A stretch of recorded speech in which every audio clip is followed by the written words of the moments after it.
Merienda time na po tayo. Sabi mo nga doon. Ito po mga merienda. Sabi mo.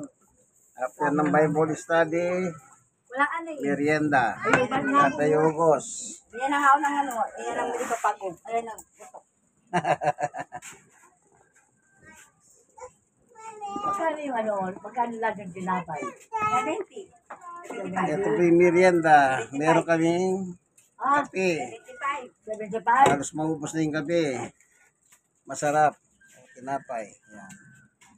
Merienda time after ng aming home Bible study dito sa barangay 128 Sonay District 1 Tondo, Manila sa tahanan ni Tatay Ugos. May munggo sa Yan po si Tatay Ugos. Yan. Yan po naman yung kanyang pamilya. Ayan. Ayan ang pamilya naman ni Tatay Ugos. Yan po. Merienda time. Eh, kung nandito sila lahat, tuwan-tuwa ako. Thank you for watching. Ang pamilya ko.